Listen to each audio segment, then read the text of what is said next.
Hey folks, today's topic stems from the Chapman videos and the responses to them. Although I don't want to make it about that, I'll just say something very quickly. I'm still getting a lot of comments from people that are insisting that we're dealing with a very disreputable person, someone who's clearly in violation of community ethics, if you like, on YouTube. Apparently the original video that criticized Rob was forced underground or forced to be made private because of some internet bullying that went on. I don't know if that's true. I have no idea. Firstly, I want to point out I absolutely oppose any bullying of any kind, internet or in person, particularly when you start to threaten people's private lives or expose details about people in retaliation. Allegedly, I don't know if it's true, but allegedly the original poster was threatened and forced to make his video private because somebody tried to out him on a private issue to do with a legal matter. Again, I don't know if any of this is true. I don't really want to get involved in something that's a he said, she said situation. A lot of stuff is kind of hard to prove on YouTube anyway. I know some people feel really strongly that we're dealing with a disreputable person and a bully, somebody who's ethically challenged in Rob Chapman, but I don't have the dealings with him or his guitar company to make that claim. So I don't. It's not a matter of defending him. It's that I don't have the experience, or I haven't mined through the material that people are claiming is damning. I just haven't done it. Just sort of paraphrase Ricky Gervais. I don't care. No, I mean, really, my video on the matter was more to do with people's responses and the sort of soap opera-ish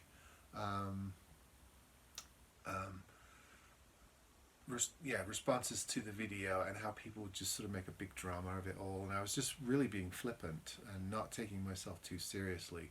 But apparently some of you, I'm still getting comments from people that are fairly adamant. I don't have a dog in the fight. I haven't looked into it that deeply. I tend to judge people on my own dealings with them. I haven't played or seen or worked on a Chapman guitar, so I can't comment on whether they're any good or not. I've seen both sides of the argument.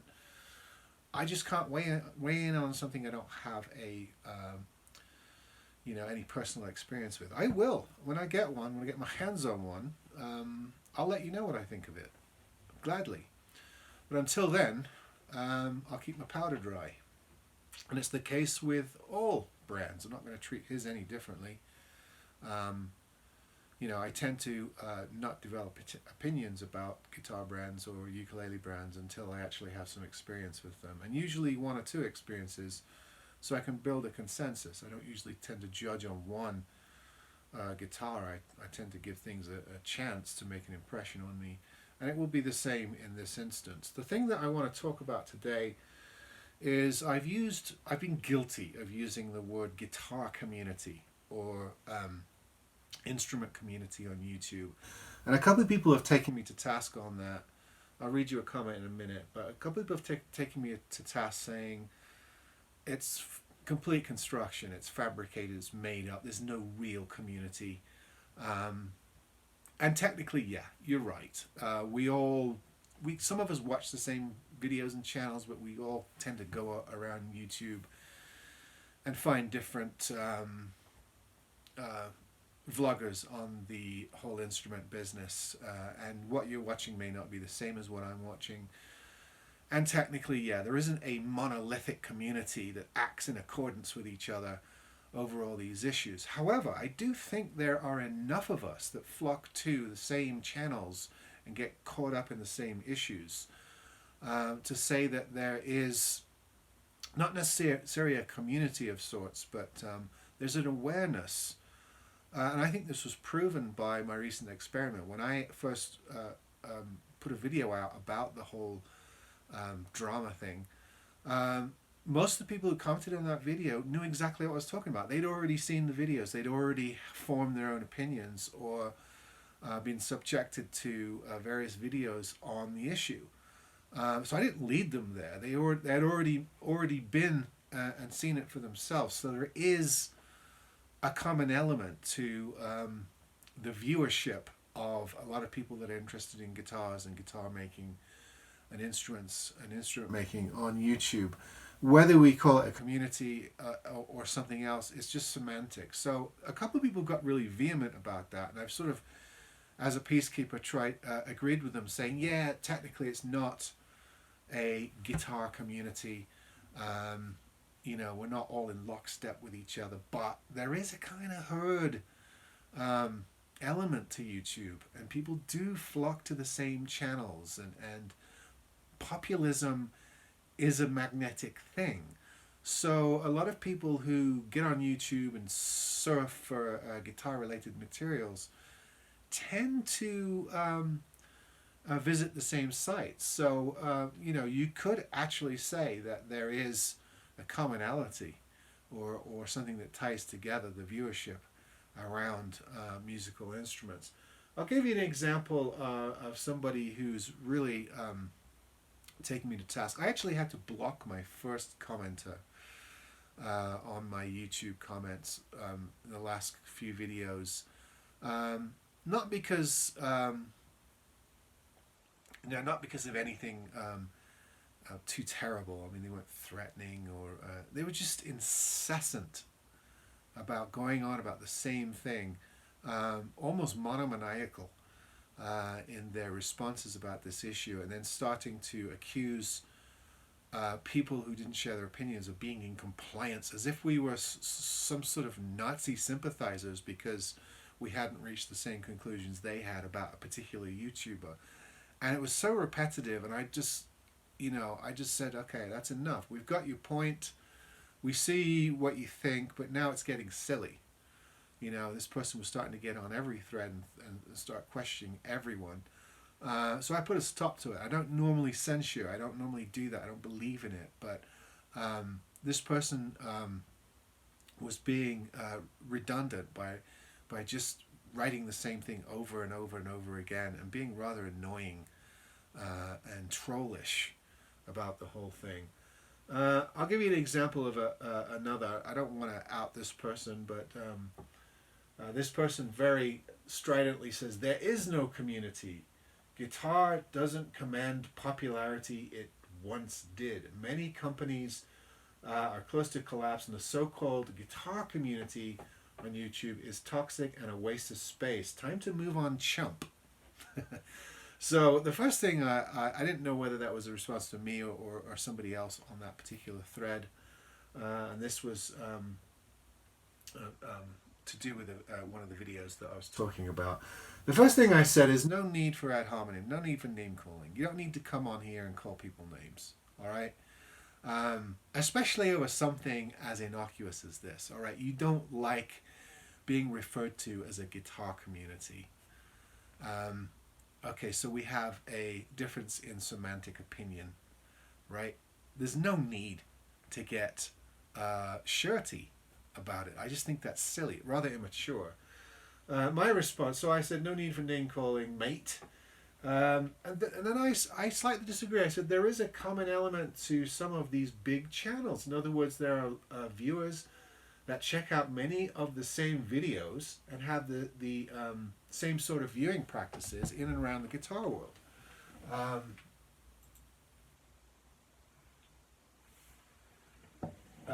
Okay, maybe it's not community in any real sense, but the comments I have received prove that people do flock to some of the same channels and get caught up in the same issues. Many of these channels are doing well and the viewership is up. I don't particularly think that guitar world on YouTube is dying. So many of these are doing well. I mean, we know the names, don't we? People who have thousands and millions of subscribers and who are making money from monetizing their YouTube channels. And there's a lot of those in the instrument world. I still think folks are looking for themed entertainment away from Netflix and Prime. In other words, when you go on YouTube, you can search for any area of interest and find things to watch. You can't do that on Netflix and Prime or Hulu or whatever you watch. I particularly love the world of instrument making. I can't find much about that on network television or on cable television. However, I can go on YouTube and I can put in some keywords and I can find all kinds of videos in and around that subject matter. And that's basically what people do. And I still think there are people that use YouTube as an alternative entertainment source and as a research tool for things that they're interested in. And then I said not all channels are toxic either. I mean, okay, some people get caught up in these dramas. Remember the Tonewood thing? Loads of channels got caught up in that and it got fairly heated. A lot of channels didn't. A lot of guitar channels, even some bigger ones, just didn't get into that conundrum at all. And there are lots of people who are reviewing guitars like me who don't get into the dramatic elements of inter-channel exchange, even if they're attacked. You just ignore it. I only referenced it really non-seriously as sort of a joke, but obviously some people took it seriously. And then I said there will always be companies collapsing and others ready to take their place. The musical instrument business has always been that way. So this sort of dystopia that this person tried to foist on me, that we're part of a dying world and no one cares about guitars anymore and companies are going out of business and the whole industry is collapsing, I don't see it. I just don't see it. Of course, there are companies going bye-bye. There are whole enclaves in the music world that fall away, fall off cliffs, that go out of business. I know this for a fact because a lot of times I buy up their stock. So yeah, there's always a revolving door in the musical industry. And there will always be companies, and sometimes big companies, that disappear. We've talked about Tacoma, and Hohner stopped making guitars, and some other examples of companies that big companies that have fallen by the wayside, or even the demise of big companies like Gibson from their lofty perch. But there are always new things coming in. Things like Wolf guitars, or even Chapman guitars, or whole new massive entities of import guitars, new factories, new distribution chains, new online retailers. The last few years we've seen a rise in places like Rondo and Monoprice and Guitar Fetish and Thomann, and it's the industry is in flux. It always has been. It has been since the days I worked in it full time. I've worked for 3 or 4 different guitar companies. I've worked for violin makers. I've been in and around the industry quite a bit before I just sort of chose to do it for myself and privately.